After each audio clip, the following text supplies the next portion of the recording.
Welcome, everybody, to the B Word. I'm Steve Lee, the lead of Square Crypto, and I'm here today to moderate a discussion about Bitcoin that will span from what makes it special to its relationship with energy, the community ethos, and the future of Bitcoin. I'm joined by three special guests. The first is Cathie Wood, founder, CEO, and CIO of ARK Invest. Next is Elon Musk, techno king of Tesla and chief engineer of SpaceX.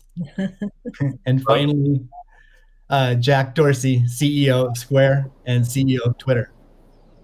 So we have a lot to talk about today. So let's get to the talk and get right to it. I'm going to start off by asking each of you a question, which is what's shaped and influenced your views on Bitcoin? And let's start with Cathie. Okay, Steve, thank you. Well, the first thing was our focus on disruptive innovation. So starting in 2011, Brett Winton, our director of research, who I know will be on the program later, he started talking about this thing called Bitcoin at the time.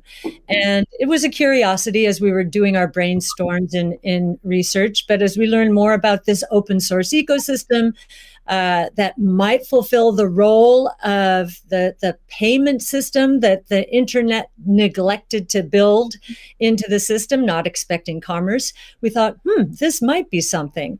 And then I became even more interested when I realized that my economics would come into play as well here. And Art Laffer, my mentor from USC, and a monetary scholar.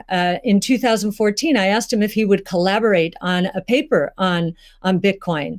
And he was a bit of a naysayer at first, but agreed to read the paper. He read the paper, tore it up, and from an economics point of view, really wanted to understand this. And he said, I think you got something here. This is a rules-based monetary system. I've been waiting for this for my entire career. So the combination of disruptive innovation generally, economics on top of that, and the huge misunderstanding out there as to what this is, that was intriguing and launched our research effort. Thank you. Elon, what's influenced your views on Bitcoin? Well, I've thought about money for quite a while, obviously, since the PayPal days. And then the companies that preceded that, X.com, which I created, and Confinity, which Peter Thiel, Max Levchin, Luke Howry, and others created. We combined the companies and made PayPal. So I've been thinking about money for a long time. And really, I think it's best to think of money as an information system, primarily an information system for labor allocation. For practical purposes, it exists in a series of heterogeneous databases, like very different databases in bank mainframes around the world. It moves quite slowly in reality. It may seem to move fast sometimes, and it does with PayPal, which is real time. But the vast majority of the systems out there are batch processing. So the actual reconciliation may take 1 to 5 business days, sometimes longer. And you have the ACH system, which is ancient and still in operation, which allows transfers effectively like a check would be an ACH transfer, but it's not secure. And you've got the credit card systems, which are also not secure. It would be like handing your username and password to a stranger in a restaurant if you buy a meal. So there's definitely an opportunity for something that is better from an information theory standpoint. So and there you can think of it like data on a network. I think is the way to view it. What has the most throughput? What has the least error? What drops the fewest packets? Fraud, for example, being a source of error. And government interference in currencies being a source of error. But it's fundamentally an information system. So I think it makes sense to support something that improves the quality of information with which we conduct the economy.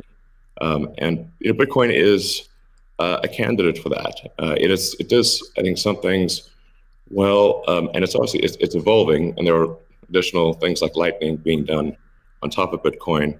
But Bitcoin per se is mostly solving for scarcity, or rather solving for essentially having no throat to choke, decentralized. So there's no one who can be coerced in any way to empty their Bitcoin account. Well, I guess they could technically, but on an individual basis, but the system as a whole cannot. And it has an open ledger, which is also quite good. But transaction volume is low. Transaction cost is high, and usability for the average person is not yet very good. But it has a lot of potential. And I should say that, like, I'm not, and I apologize for taking a long time, but there certainly is a lot to say. In general, I'm a supporter of Bitcoin and the idea of cryptocurrency in general. But as I've said publicly, we do need to watch out for crypto taking, especially Bitcoin, using proof of work to maybe use energy that's maybe a bit too much and not necessarily good for the environment. So, but on balance, I support Bitcoin, and I'm not an investor. The only publicly traded stock I own is Tesla, and the only significant thing I own outside of Tesla is my SpaceX stock that could help create both companies. So, but apart from that, I do own Bitcoin, and Tesla owns Bitcoin, SpaceX owns Bitcoin, and then I do personally own a bit of Ethereum and Dogecoin, of course. So. Okay, great. Thank you. And we'll get into some of those issues in more depth as well. Jack, how about you? What shaped your views of Bitcoin? The network and the community. It's deeply principled. It's weird as hell. It's always evolving, and it just reminded me of the internet when I was a kid. And I encountered alt cypherpunks when I was fairly young, and this was a topic of discussion for years. I didn't touch it until 2008 when we started Square. Elon and teams at X and PayPal inspired a lot of what we were trying to do, trying to bring in more to a physical world. But we encountered this crazy predatory system that was slow, that was obtuse. And I think, one of the things that we tried to do, which X and PayPal also tried to do, is build an abstraction layer around this complication and around this predatory nature that the financial industry can tend to be, and make it work for people.